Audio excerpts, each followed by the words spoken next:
men are free. But freedom brings the next problem. We have got to think like real black men. So being free is not sufficient. We must now think different. Oh yes. Oh my people, let's launch an attack. Let us think, let us act and live black. So when your black brothers go, help him up, don't you frown. Let your dollar support your color. And when you shake my hand, come, cross my thumb, because you're black. Yes, you're black. Oh, sister, you're black. Sister, you're black.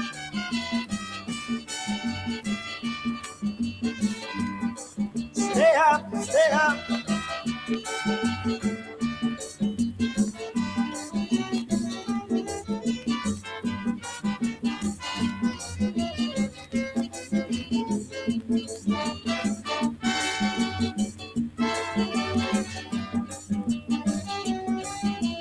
Along the wee colonies, but you sing goats for big puppies. So we must guard our dear pennies, lest they should all go overseas. Black men should go into business, run out white capitalists. Oh yes, let us read books by all black writers. For white children, stop the black mamas. Encourage your kids for me to study their history. Learn, black brother, of your rich culture. And don't you pay for them kids, please, white dollies, because they are black. Yes, you're black. Oh, sister, you're black. Sister, you're black.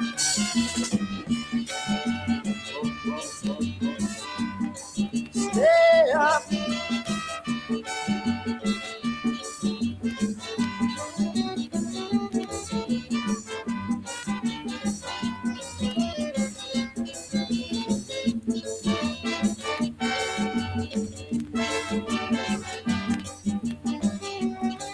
Black men are fighting whites daily in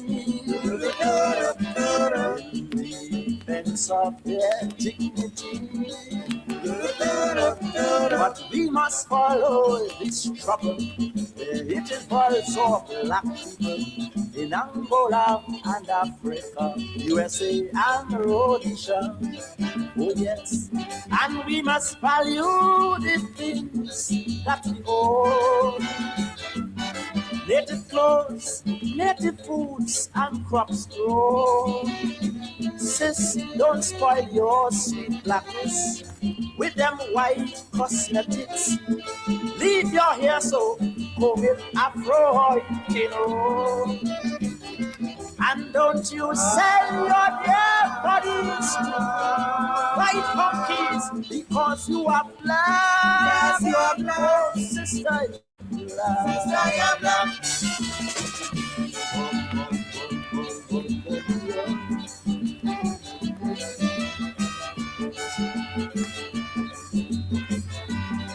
Stay up, stay up.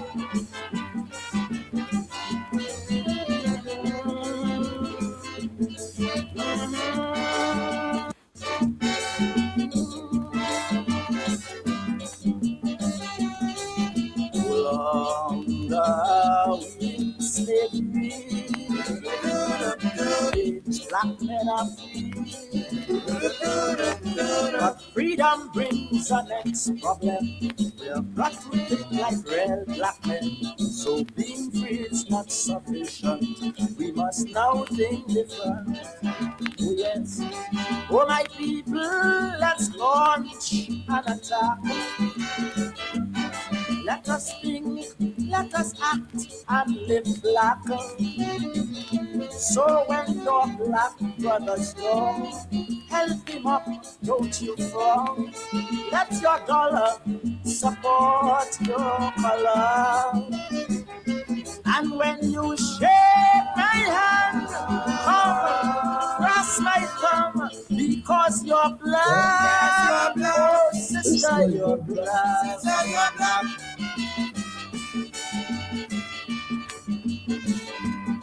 stay up, stay up.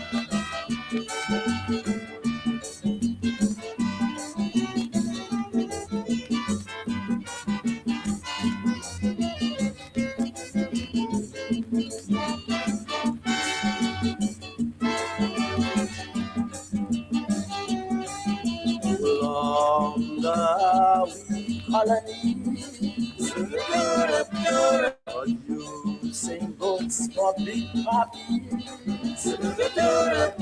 So we must guard our dear pennies, lest they should all go overseas. Black men should go into business, run out white capitalists. Oh yes, let us read books by all black writers. For white children, stop the black mamas. Encourage your kids for me to study their history. Learn, black brother, of your rich culture.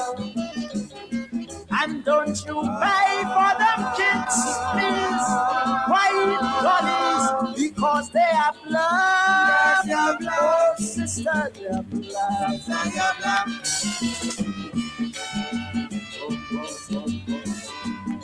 Stay up.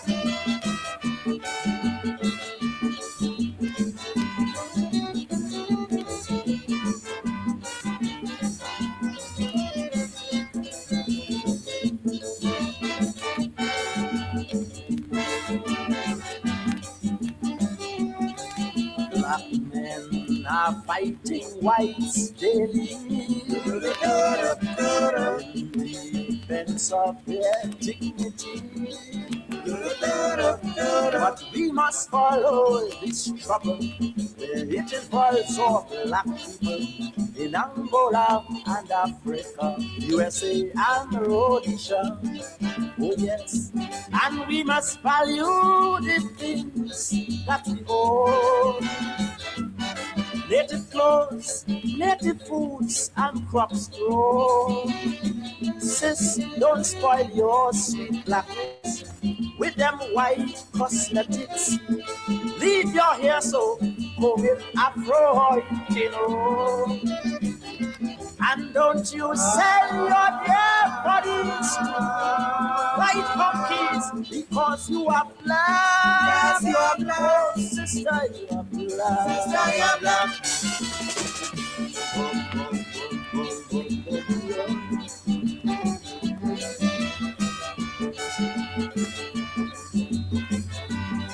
Stay up, stay up.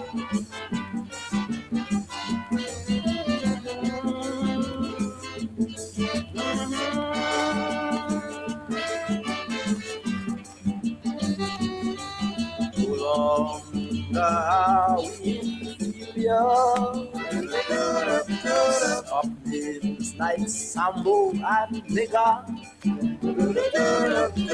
African traits that have survived, let them shine brightly in our eyes, like Shango, Baptist and Kuku, Dele, Kaiso, Voodoo. Oh yes, our children are suffering daily. Let us not add to their misery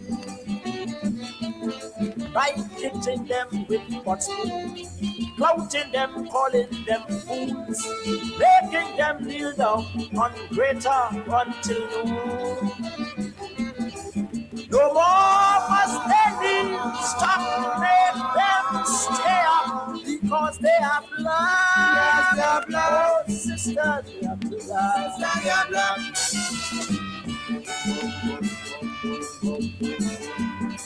Stay up, stay up.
to Rhodesia, go beyond to South Africa. You're pushing my back against the wall, I'm calling the tribes of Hannibal. I man decide to put on his boots and march to defend his roots. Hey, calling them Juju, calling them Zulu, shouting Ashanti, calling what to see in South Africa and Rhodesia. Let go run like water. Prepare my brother for the bloody river. Just remember, brother, let the blood and water. Stay up Zimbabwe, stay up Zimbabwe, stay up Zimbabwe, stay up Zimbabwe.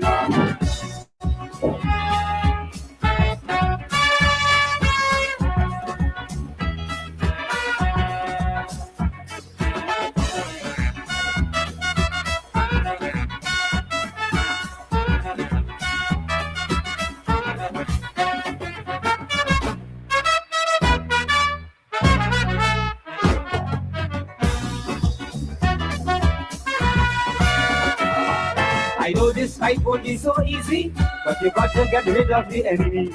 If you don't get rid of the enemy shall get rid of thee. My people, you see, we have no choice, so Africans hear my voice. Hey, calling them Zulu, calling them Juju, shouting Ashanti, calling what to see in South Africa and Rhodesia. Let go run like water. Prepare my brother for the bloody river. Just remember, brother, let the blood and water. Stay up Zimbabwe, stay up Zimbabwe, stay up Zimbabwe, stay up Zimbabwe.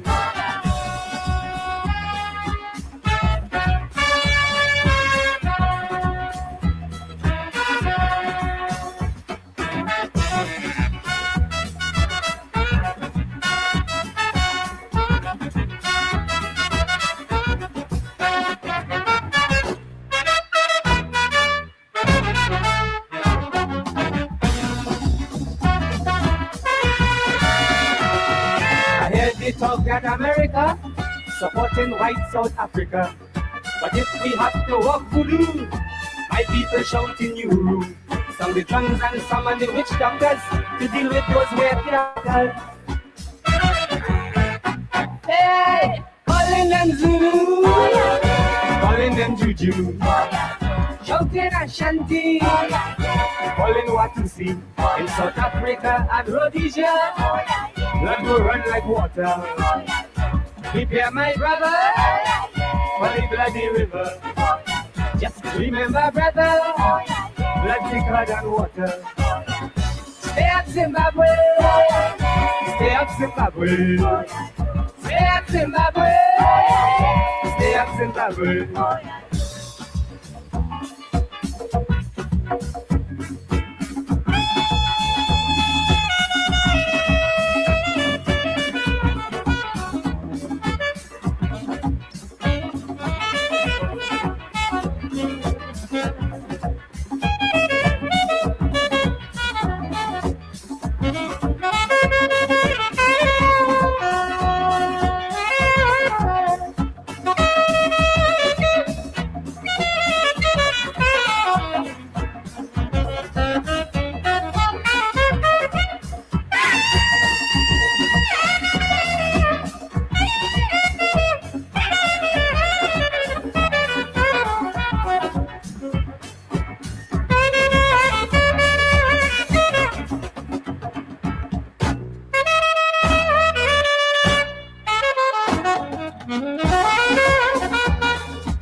And the children who died in Soweto.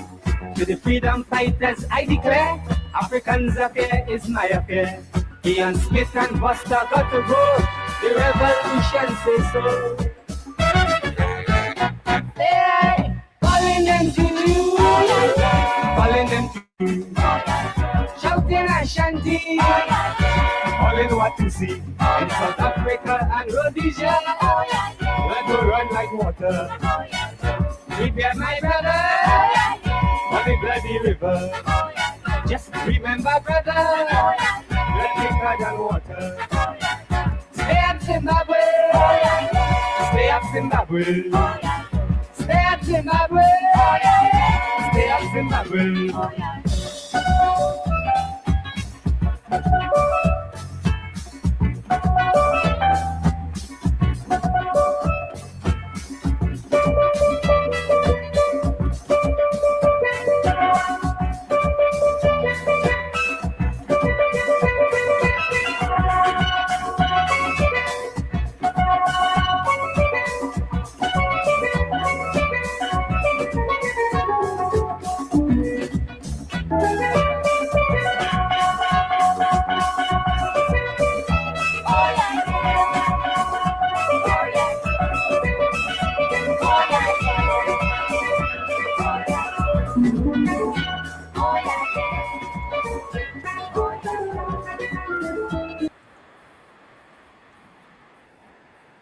Stay up, Zimbabwe. Stay up, Zimbabwe. Tell Voster that blood is thicker than water. And if you continue to kill black people, the blood will run like a river. Oi, oi. Good evening and welcome to Politics 101. Brother Valentino, stay up, Zimbabwe. That's the kind of politics that I was born in. And that's the kind of politics I want to give back to the black man. Fear not. Stay up, Zimbabwe. Stay up, black man. Before that, the mighty chalk does. Launch an attack. Think black, buy black, walk black, talk black. I didn't invent it. It's there in song. Stay up, Zimbabwe. Africa affair is my affair because they're black and I'm black. And Mr. Voster, if you continue to oppress black people in South Africa, the blood will run like water. Come, Jagdio, and jail me for saying that. You see, these people, who black people have put the Lord over them, want to kill that spirit. David Hines is stuck in the 70s. WPA is stuck in the 70s. Ogunse is stuck in the 70s. Well, the 70s were bad days. Bad. You juke me, I juke you, I back. You pick up arms, I pick up arms back. That is what the 70s was about. Today, they make you all fair fight, fair struggle, fair revolution.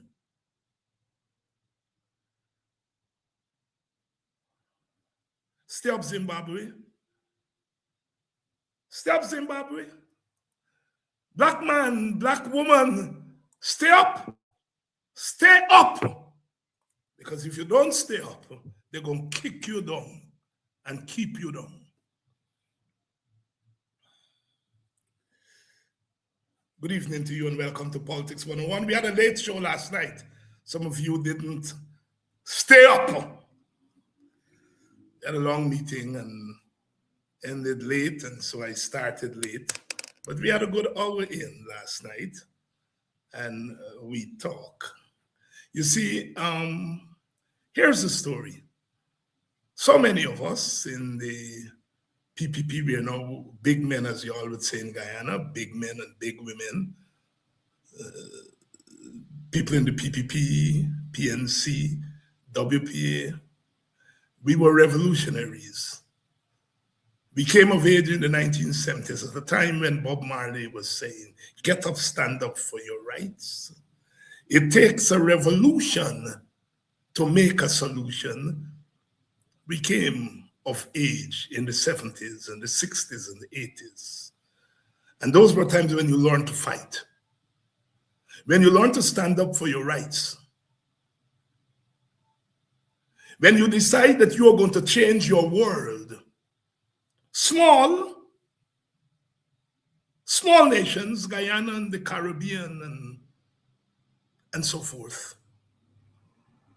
But we decided that we are not going to live like slaves and we're not going back into the plantation. We took the example of the Maroons of Accompong in Jamaica, the Maroons of Baracara in Guyana, the Maroons in the bushes of Suriname, that we are not staying on the plantation, we're moving on.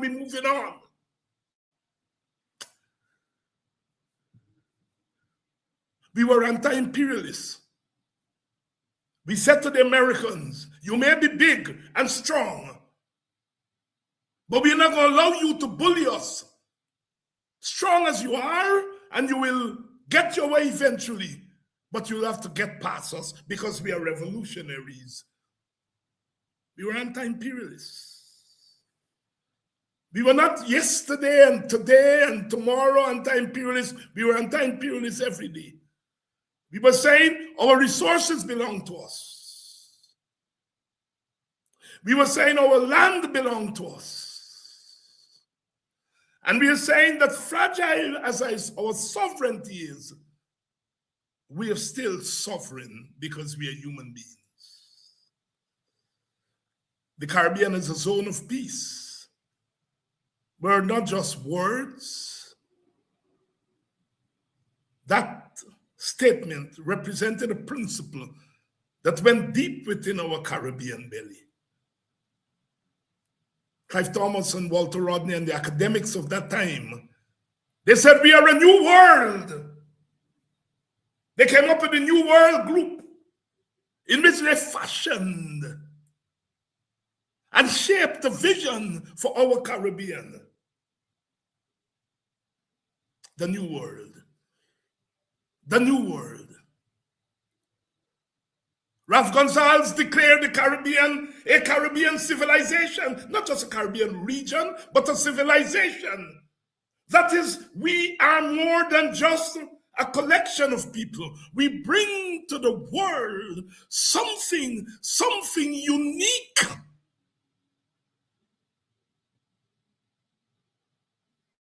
Yes, we were anti-imperialists, but we were also Caribbeanists. The Caribbean for us was not a jokey joke. The Caribbean for us was and is a civilization. That we were going to grow together or die together.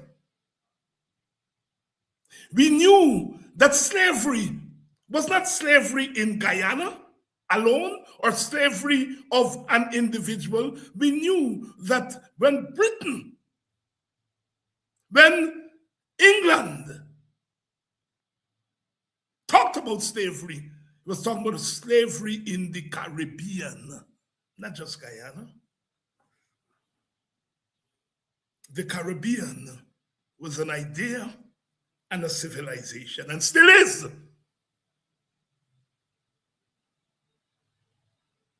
Caribbean integration meant something. And that is why between 1958 and 1962, we attempted a Caribbean state in the form of the West Indies Federation, when 10 West Indian countries came together and formed one nation. Unfortunately for Guyana, the Jagan government did not take Guyana into the West Indies Federation. It argued that East Indians, who were a majority of Guyana, would become a minority in a West Indian nation. And it didn't take Guyana into the Federation, unfortunately. That was to lead to a second split in the PPP. The first split was Burnham leaving, and the second split was Guyana, Sidney King, Martin Carter, Rory Westmus, and others leaving and saying, we want Guyana to be part of the Caribbean Federation. And since the PPP was not prepared to take Guyana into the Federation for racial reasons, they left the PPP. There were two splits in the PPP. We are Caribbean people. We have always been Caribbean people. We will always be Caribbean people.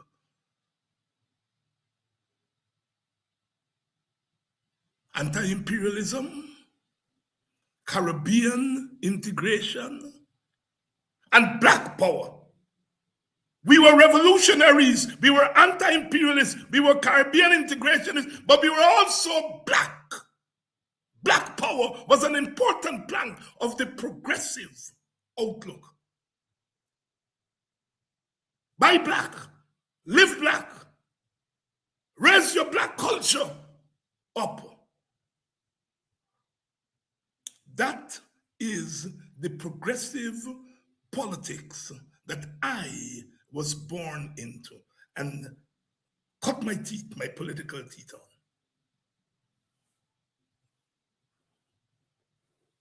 Anti-imperialism, Caribbean integration, black power,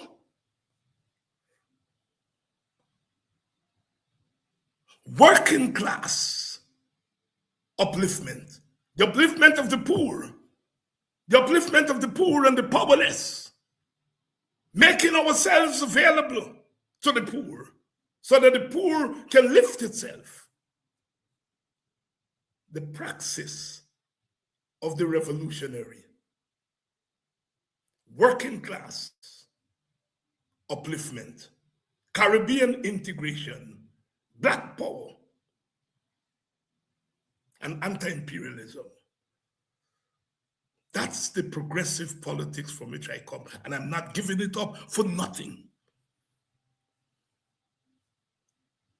If you have a politics to the 70s, and when the 80s come, you abandon the politics of the 70s because it's the 80s, you were never, ever true to anything that you said. Principles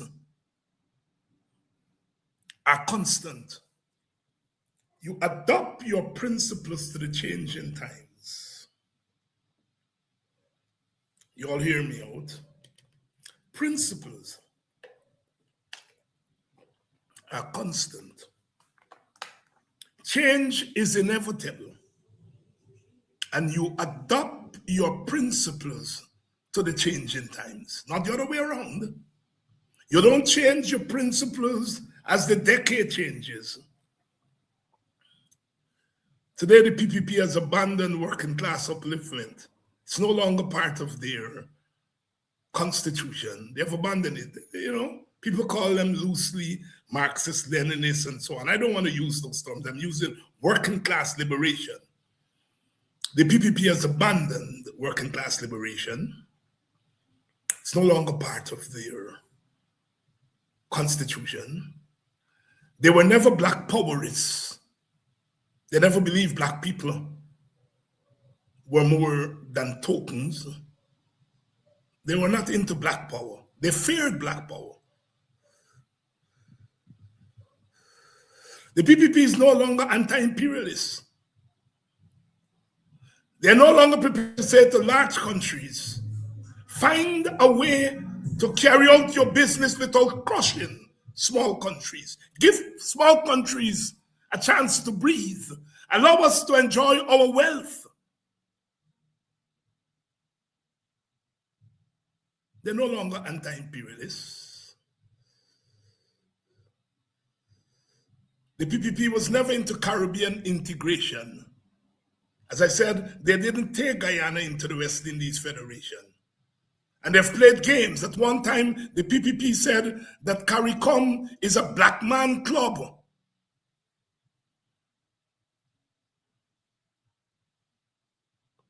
As usual, you all are wondering where I'm going tonight. Where I'm going tonight. So our government is not a progressive government. Our government is not, and by progressive here is what I mean. I mean that we belong to a politics that look on the brighter side, look on the other side. An anti-slavery politics, anti-colonial politics, anti-domination politics. We are progressives. We are revolutionaries because we do not believe in cosmetic changes. We believe in fundamental change.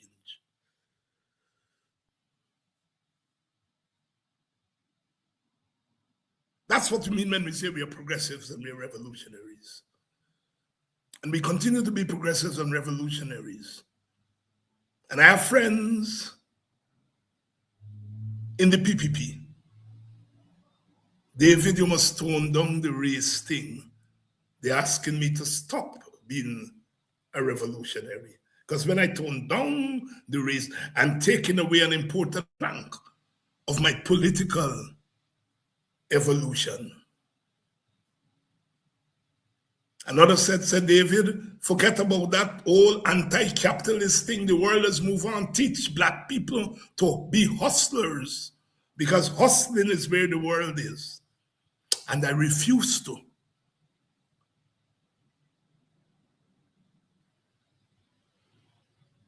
There are others who tell me, David, why are you fighting up with a Caribbean thing? We get oil now, and the oil money must be for we Guyanese, not for any Caribbean. Well, yeah, the oil money must be for we Guyanese. But when you say we Guyanese, who are you talking about? Who are you talking about? When 10%, 90% of the wealth of this country goes to the East Indian elite, the Portuguese elite, and the Chinese elite, you are telling me that I must abandon a Caribbean to embrace that? Where is the black man in the matrix of wealth in this country? Black people, maybe just about 10% of the wealth the black elites have access to. And you are telling me I must not be Caribbean. I must talk about the wealth being a Guyanese wealth. I've been telling people recently. The other night I was at a function, Old Year's Night function. And the usual thing, you get into politics. And some of my friends were telling me, David, what we need is a black Mohammed. Because black people are now ready to elect a black businessman. And what we need are black Mohammeds. And I said to them, there can never be a black Mohammed. Because the Mohammeds of this world, in the eyes of black people, are not black. If a black man were accused of smuggling gold and them things that they accuse Mohammed of, them same black people who vote for Mohammed will cuss me nasty. Man, you're making black people shame. Or you're going to smuggle gold. Or you're going to this. Or they don't want that for us. Understand.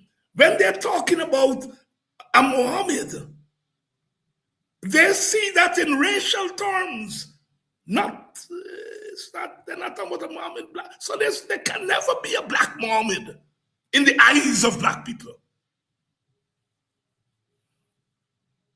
And the gas station owner in the village was there, he was one who was selling me that. And I turned to him and asked him, I said, what black people just call you in this village? You get plenty money. He shake here. I said, you know what does call you? The gas station owner. They don't call you Mohammed, they don't call you a rich man.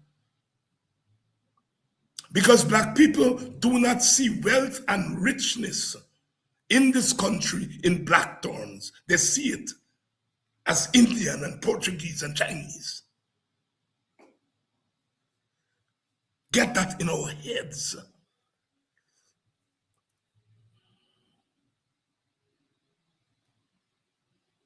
And there is a reason for that. Because our relationship to wealth in the black community is different from other communities. It's not that black people don't want rich people, but our culture is not a culture of economic domination. It's not a kind of capitalist doggy-dog thing. We see wealth in collective terms. Kwanzaa is just over.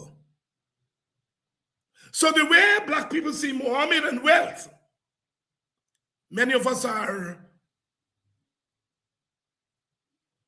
incensed that young black people could be glorifying a man who's accused of robbing the country and so on. You know, we will know whether it's true or not if and when there's a trial, but at least he's accused of it. And a lot of us black people are saying, look, these young black people defending a man who's accused of them things. And they won't defend a black man if he was accused of the same thing. But they're defending an Indian man who's accused of them things. And the answer is simple, but not so simple. They've accepted that the Indian elite, the Portuguese elite, have always camped their way through the system. Black people figure that out. And that black people have never had the opportunity to scam their way through the system. We were civil servants. We have no choice. The government has take out taxes from we money before they pay we money.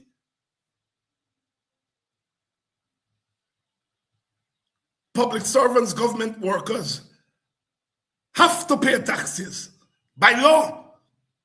They can't scam the system. And so black people have come to figure out that black people can't scam the system to get rich. But they've watched Portuguese elite and Chinese elite and East Indian elites scam the system. So when Muhammad is accused of scamping the system, black people don't see much wrong. All they're saying is that what's new? So I was telling my comrades that you're all talking about a black Muhammad. Let any black man be accused of scamping the system like Muhammad. Black people will bury them. Indian people will bury them. There's a way in which scamping the system has become normative for some elites in this country. I'm talking the talk tonight, but I always talk the talk.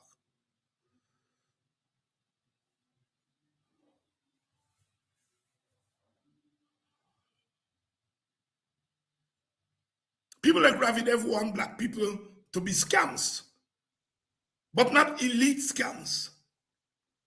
They want black people to be scammed for $3 million so that black people will not condemn the scampishness of the $300 billion.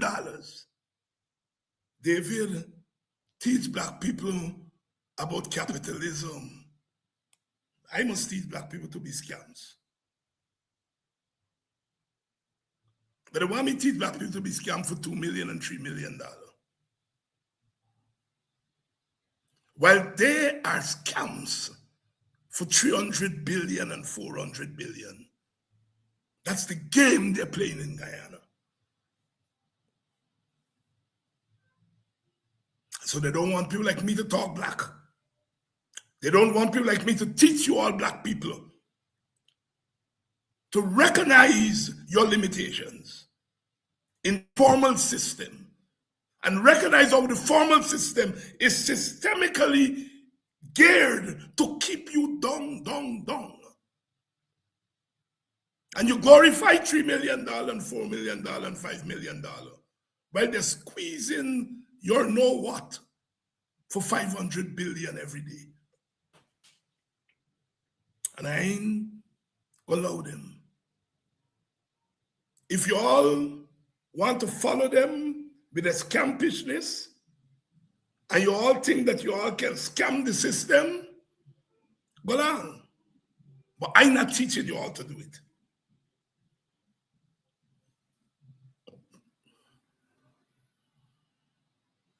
The Guyana economic system has become a rogue system, a scampish system. And in order to be rich in Guyana, mean you get plenty money, you got to be a scamp.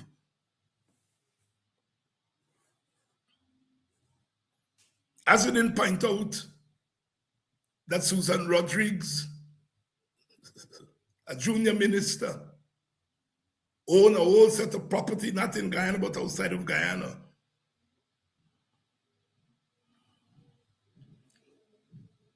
Susan said he lied. She provide papers to show that he lied on she. And I view that quarrel differently, brothers and sisters. I hear a lot of y'all saying, as it didn't right, they expose them. And I saying, as it didn't right, they expose them too. I say that too. But I'm also saying that Azadin is in a unique position to expose them. Because as I said last night, he knows where the dead bodies are. And I'm going to say this, and I don't give a damn. Azadin is not doing Guyana a favor by exposing PPP corruption. He's not doing Guyana a favor. He's doing himself a favor. He's not doing Guyana a favor. I am glad he's exposing their corruption. Because to we black people, when he said it's believable, and we know why it's believable. But he's not doing Guyana a favor. He's doing himself a favor by exposing them. I want Azadin to expose them every single day.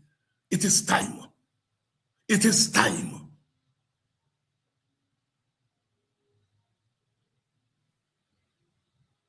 It is time one of their own, and he's one of them. One of their own expose them. This Guyanese, this African is taking that position. That he's one of their own. And when he's exposing them, he's correct to expose them because he's one of them. All praises.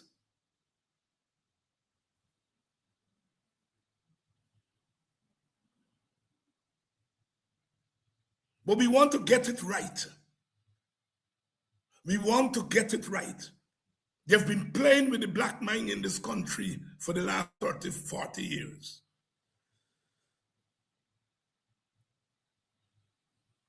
They've been playing with the black mind. And the reason they've been playing with the black mind is so that the black man can become numb and messed up upstairs here so that he can justify corruption. Brother called me up today. He said, Dr. Hines, answer this to me. How some of your black, this is an Indian brother. He said, how some of your black people condoning Mohammed corruption and condemning PPP corruption. He said, how some of your black people condoning Mohammed corruption and condemning PPP corruption. And I laughed. And I said, brother, you don't understand the black mind. The black mind, like the human mind, is not always straightforward. Sometimes the black mind, like the human mind, operates contradictory. And there's some contradiction going on among black people today. Because the man is correct, the alleged corruption of Mohammed is being defended by some young black people. But they're cussing the alleged corruption of the PPP. You see, it's contradictory, but it's also not contradictory. The PPP is the state. They represent the state, they control the state. And so what black people are doing is holding them to a higher standard. And they're making a distinction between the alleged corruption of Mohammed as maybe personal, But the corruption of the PPP is systemic corruption. That's what's going on there. The brother said, thank you, Dr. Hines, but I'm still not convinced. You see, we're not talking certain things in this country.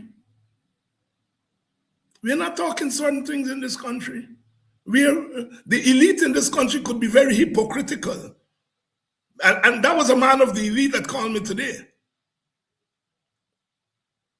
He sees the so-called hypocrisy of the working people, the working people, Africans, the young Africans. But there's also the hypocrisy of the elite. I'm a revolutionary. On any given day, on any given hour of the day, the United States going into Venezuela and arresting its leader and taking him away, I'm opposed to that. I'm opposed to it on any given day. I'm opposed to it. I spent the last 2 nights theorizing, explaining, not giving my view. I'm opposed to what the Americans have done. But when the Americans came into Guyana in 2020 and deposed Granger, I was opposed to it. But some people who now oppose to the Americans deposing Maduro did not speak up when they deposed Granger. You all hear me? Ask a couple of minutes where we're going with this tonight. Well, you all see where we're going. Hypocrisy. The American government deposed Granger. They sanctioned members of Granger government before the elections were over. They treated Granger government worse than Maduro government. In Venezuela, they allowed the elections to finish. And they said Maduro thieved the election and they sanctioned it. In Guyana, they didn't allow them the election to finish. They sanctioned Granger people, in effect declaring the PPP the winner. Where was civil society in Guyana? Where was civil society? They didn't have to kidnap Granger and carry away to America. They deposed him before he could be elected or could be declared. Will you hear me tonight? You see, that's why the PPP don't want people like me around. Because all you send us to school to figure out some things that you all don't have the time to figure out for yourself. Because I think you all can figure out for yourself if you all have the time. Meaning what? I don't got to wake up in the morning and go and sell in the market. I don't have to wake up in the morning and go and work in a ministry. I don't have to wake up in the morning and go and wash people's clothes as a maid. I don't have to wake up in the morning and go and dig trenches and clean dirty trenches. I don't have to do that. Thanks for your sacrifices. I wake up in the morning, I think. I try to make sense of my country and the world. I read books when I get the chance. I think about what I will say tonight. That's what I wake up and I do in the morning. Meaning that people like myself have the time to think through these things. You all would like to think it through, but you all don't have the time because you all got to get going in the morning. You all got to go and sell in the morning. You all got to get them picnic ready. You all got to cook food. You all got to... And the point I'm making here is what the Americans have done in Venezuela, they did in Guyana in 2020. And they did it in a more brutal way. They themselves said that the PPP government was installed. They deposed Granger and they installed the PPP. So when my civil society friends are telling me to come and picket the ousting of Maduro and regime change in Venezuela, I said to them, if you all come out and pick it, when they did regime change in 2020 in Guyana and deposed Granger, I would be out there with you all. Because what you all fighting for there, I believe the Americans wrong. You all are wrong. The Americans wrong to go and take the man and carry the man away out to your own sovereign country. But the Americans were equally and more wrong when they deposed David Granger in 2020 and installed the PPP. Right is right. That's why they can't like people like me. We're talking the truth, and that the truth shall set us free. The truth shall set us free.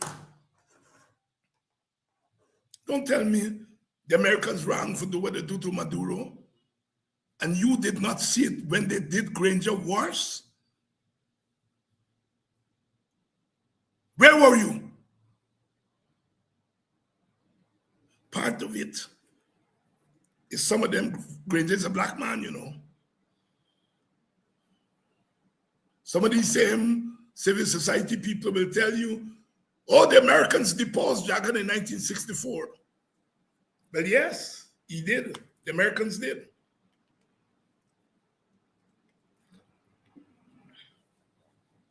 In the context of the Cold War, they didn't want Jagan, and they deposed Jagan in 1964.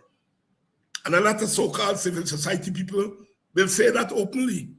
But they will not say openly that the Americans deposed Granger in 2020 because Granger didn't take a certain line on certain issues.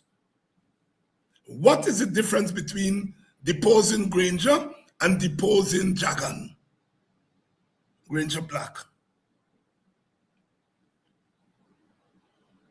That's the difference. Granger from the PNC. Well, the PNC is a black party. Everybody says openly, the Americans deposed Jagan. But very few of them will say openly, the Americans deposed Granger. And in their own words, installed the PPP. If you couldn't raise your voice when Granger was deposed by external forces in pursuit of their interest, don't call me for run behind you for picket for Maduro. Don't call me. Don't call me. The ousting of Granger was in pursuit of American interests. 30 barrels of oil in Guyana, Exxon is here. It's American business to determine who governs in Guyana.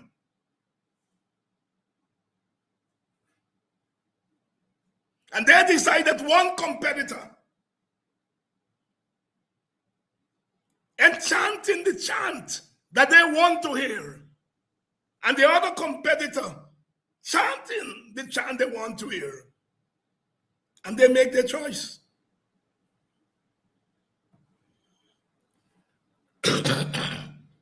They sanctioned Granger people before the election done. You others forget that. You others forget that. And Jerry Govaya said, the Americans call you and tell you the next thing they were going to do, they were going to take away the property of Granger people, family in America. Now me said so. Jerry Govaya says so. Because he said he was the man the Americans were talking to. And they said if Granger didn't move, they were going after Granger family in New York and America. And the word is that Granger said he had had enough and he threw in the towel. Black people are scussy for throwing in the towel. Understandably so. But you all gotta understand the brother throwing the towel not because he was soft, was because some bigger powers were at play. America's always intervened in Guyana. Don't fool yourself. 1953, they landed troops here. The British, on the origin of the Americans, landed troops. 1953, overthrow the Jagan Burnham Sidney King government. The Americans came back in the 60s, overthrow and depose Jagan. They came back in 1992 and said to the PNC, you all have had enough, you all mess up enough, it's time. They came up with the Carter formula. Jimmy Carter came. I was in support of Jimmy Carter, don't get me wrong. And I had to go. And they came back in 2020. Americans don't go no way. But when people talk in the story, they must talk the truth. Don't tell me about Maduro. When what has happened to Maduro happened right there and you all shut your all mouth because it was a black man.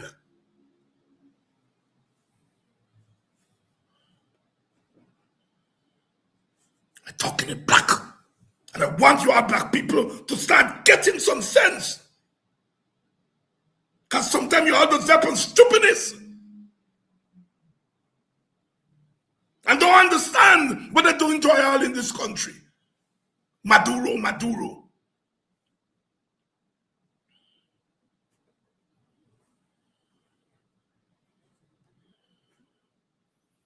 If you're going to be consistent, be consistent. If you're going to be a Caribbean progressive, you must be anti-imperialist. You must be anti-racist. You must be pro-Caribbean integration. And you must be for the upliftment of the poor. You can't shack out racial injustice and still call yourself a progressive. Is who saying, David, I agree with you for once tonight. Lad. Oh God, is who. My brother, the teacher doesn't always say everything up front. The wise teacher wait until the evidence is in. Thank you, my brother, for agreeing with me tonight. Thanks. Yes. You see, people want to call themselves progressive. And when you tell them that black people are being given the short end of the stick, the wealth is not being distributed equally to black people and Amerindian people, they don't want to talk about that, but they want to say they're progressive. How the hell you can be selectively progressive? If you're progressive right down the line.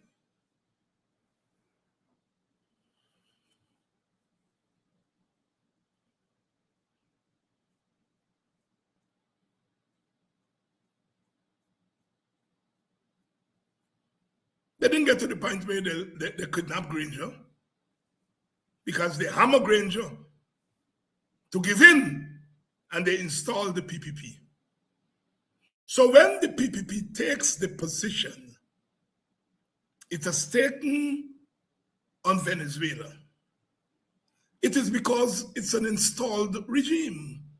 If the Americans install me or install you, and then the Americans do something naughty, I am muzzled, you are muzzled. The mouth is muzzled by the food it eats, says Martin Carter. What do you expect the PPP to do? I hear somebody on the picket line today said Jagan is turning in his grave. Jagan been turning in his grave long before he dead. He started turning in his grave. Because the PPP change under Jagan, the change. The rot in the PPP, to use a term by Guyana from the 1960s, the rot in the PPP started while Jagan was alive.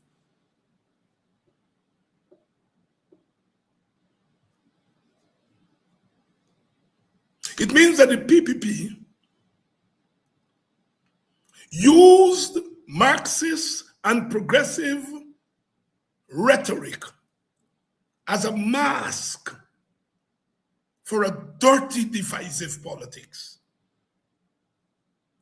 And then PPP people turned to me and said, David, what happened to the Marxism? And I just asked them, what happened to you all Marxism? If you all can abandon Marxism in order to achieve racial domination for your supporters, I am prepared. I am prepared to silence my Marxism to defend black people against your domination. So I must start Marxism, and you government take Marxism out of you constitution in order to advance the economic domination of other races, black people, Amerindian people, etc. And you all want me to start Marxism. Some of our own supporters, WPA supporters, some friends of mine, are still stuck in that Marxist thing. The WPA is Marxist. WPA is multiracial. And the WPA can only mustn't fight for one race.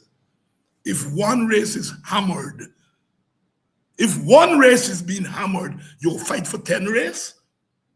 What kind of cock and bull story is that? If one race is hammered, you fight for the one race.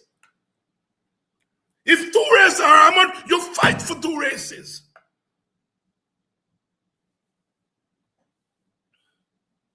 Politics is not chat.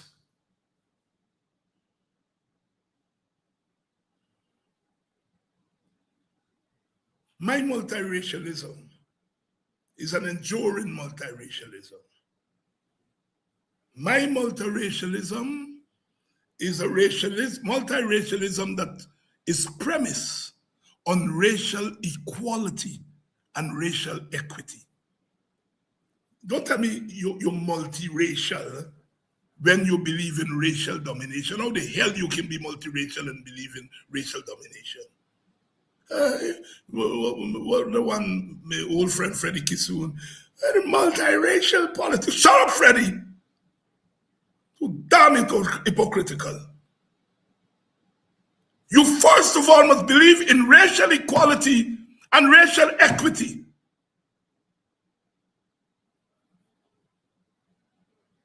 Then you begin to talk about multiracialism.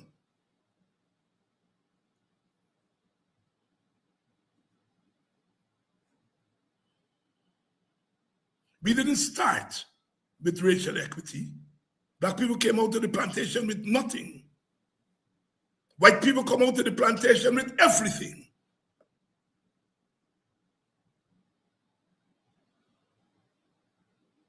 Indian people and Chinese and Portuguese people come and they get something. So we started in 1838 with white people with everything, black people with nothing, and our brothers and sisters who came as indentured laborers with a little something. Some people got hopes and dreams, says Bob Marley. Some people get everything, says Bob Marley. And if you start the race with one in front and one behind, and the next one, Amerindian black people with nothing, far behind, unless you put steroids in black people and Amerindian people, they're not going to catch up even with the Chinese and the Indians and the Portuguese. Much more will catch up with white people. And since we never give them steroids, we are here in 2026 with them still behind. And the state in Guyana does not acknowledge that. They do not acknowledge it. And they implement policies every day to lengthen that gap between the races, among the races.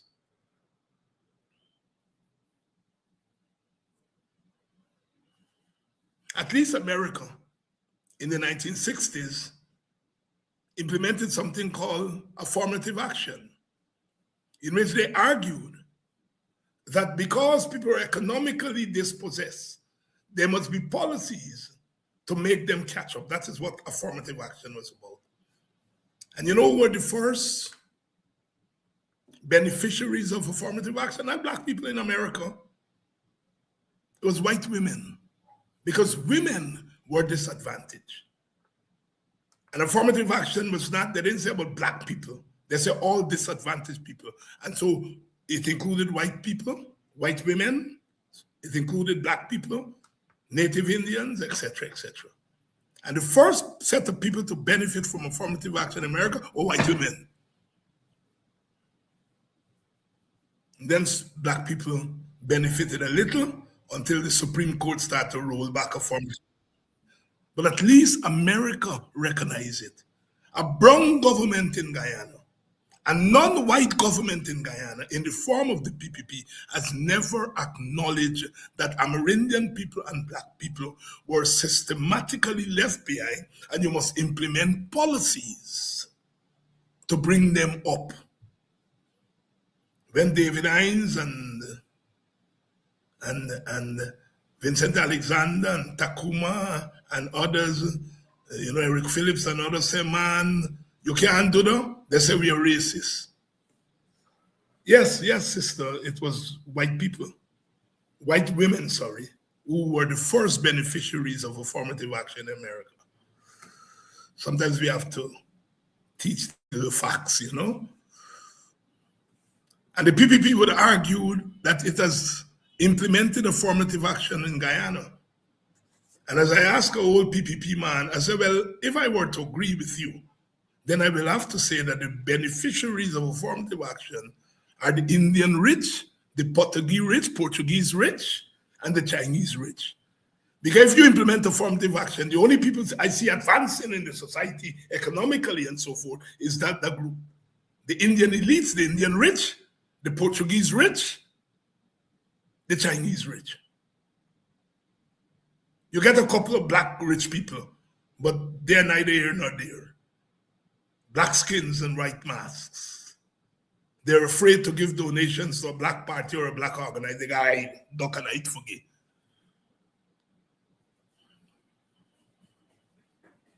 So, sisters and brothers, you know this progressive politics. The people in so-called civil society. And let me make a distinction here. I think the Guyana Human Rights Association, we have to give them kudos. They have been consistent. Human Rights Association, it's headed by Portuguese and white people and middle class Indians and so on. But they have been consistent over the years. They have come down against racial inequality. They have come down against class inequality. They have come down against authoritarianism. They have come down against rigged election under PNC and under the PPP. They have been consistent. And I think we have to give them some kudos. But most of the other civil society people, they're selective. They rail against Exxon when Exxon is thieving where we are. But they're not railing against the PPP for the little money that's coming into the NRF, taking it and giving it to the Indian and Portuguese elite. They're not railing against them for that. You think I'm in favor of Exxon taking away BI? No, I'm against it. But I'm not making that my number one priority. When other people are making that their number one priority and neglecting the fact that they're not distributing the little that we are getting equitably.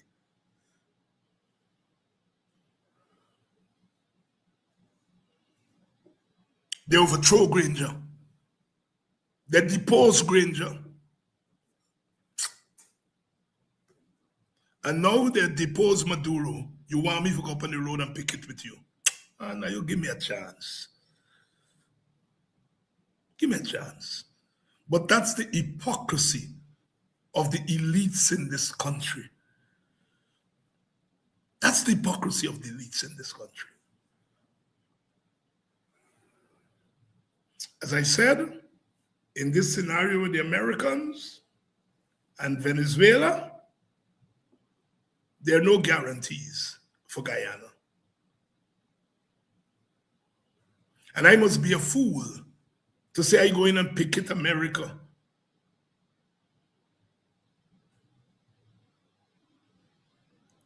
Because of what they do to Maduro. When Maduro want Guyana land. When Maduro didn't give a heck about Guyana.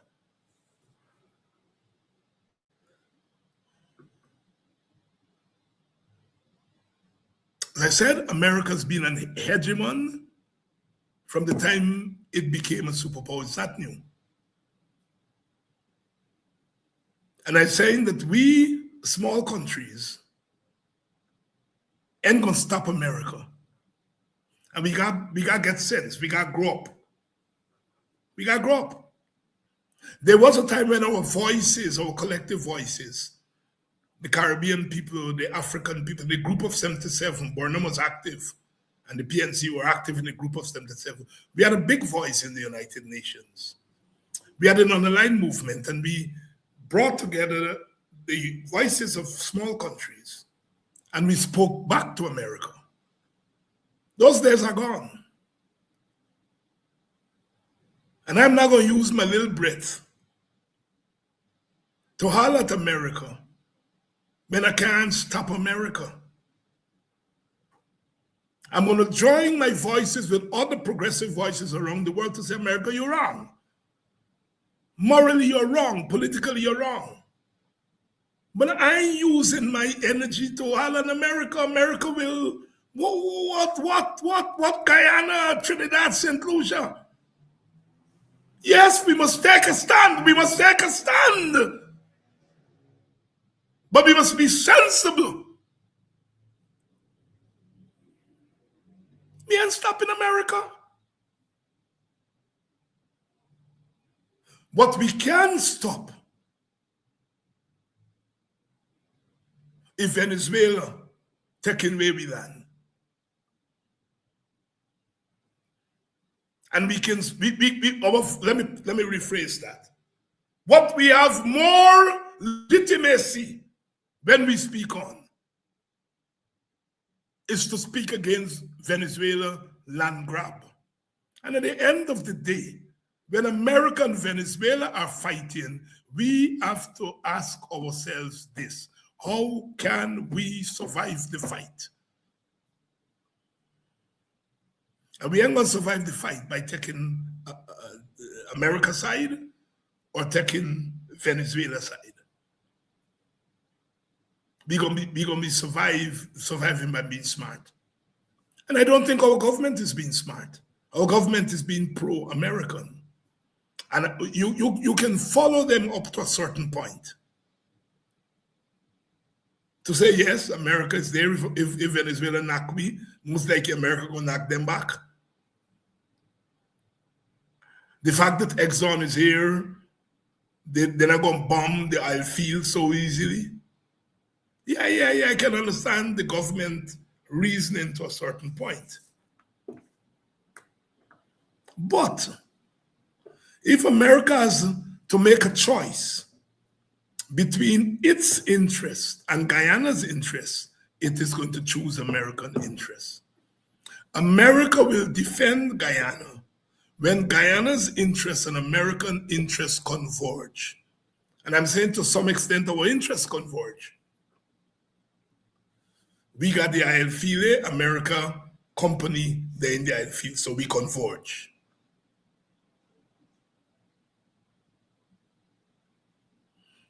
But when it doesn't converge, America go. Venezuela get 300 and something billion barrel oil, the Guyana get 30 billion. The potential wealth for American capitalists is higher in Venezuela than Guyana. Venezuela oil is easy to get out of there. They already have an oil infrastructure. They already have an oil infrastructure. It's easy to extract the oil. We just start thinking, they got bill kind of thing to get the oil. The only advantage we get over them is that we are a little sweet. They call it sweet oil.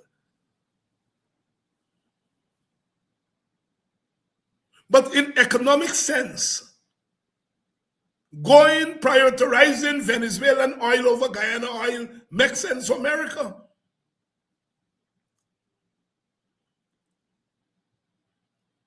So there's no guarantee that America won't lose 3 foot down the road.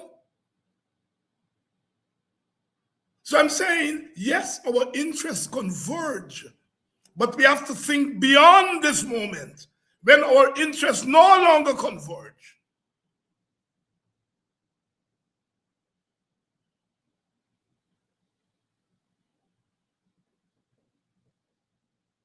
If Exxon getting more buck for its dollar in Venezuela, pack up from Guyana, but the business in Venezuela, left the exports. I'm saying, I understand the PPP stands to a certain point. Yes, our interests converge, and so we gotta lean more to the Americans than the Venezuelans. And of course, there's no guarantee in Venezuela. Machado or the lady who take over there now, about where the thing from Guyana mappa, she shot. All of them are pro grabbing Guyana territory. So you lean a little bit more to the Americans. But you have to think it through. And the PPP government certainly doesn't have the capacity to do that.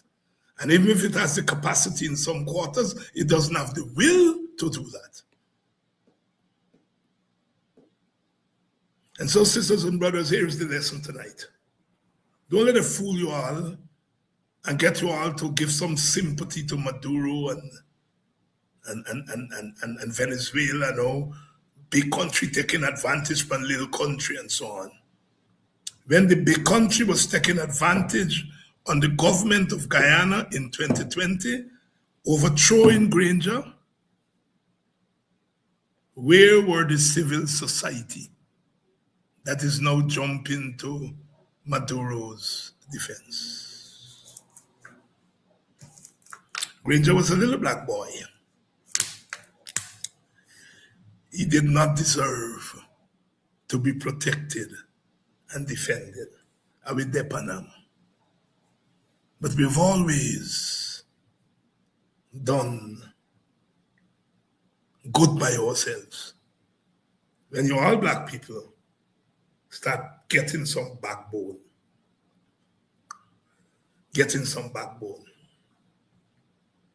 and understanding what is what. I'll try to get Vincent tomorrow night. Because GCOM, which is part of the overthrowing, things are happening over there as normally is the case. And Vincent Alexander is a man. So I'm going to try to get Vincent. I'm not sure if I'm going to get him. I'm trying to get him tomorrow night so he can come here and help us understand what's going on over there. We are in serious times. In these times, we must stay up. As Brother Valentino said, stay up, Zimbabwe.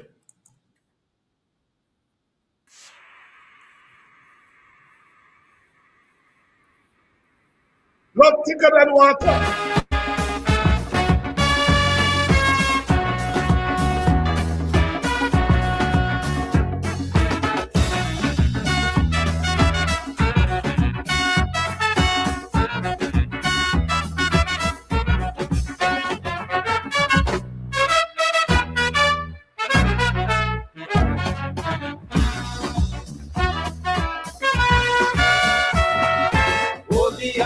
Rhodesia, go beyond to South Africa. You're pushing my back against the wall, I'm calling the tribes of cannibal. I man decide to put on his boots and march to defend his roots.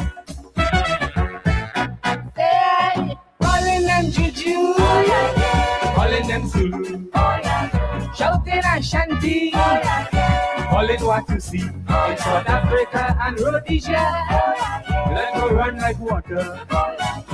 Prepare my brother for the bloody river.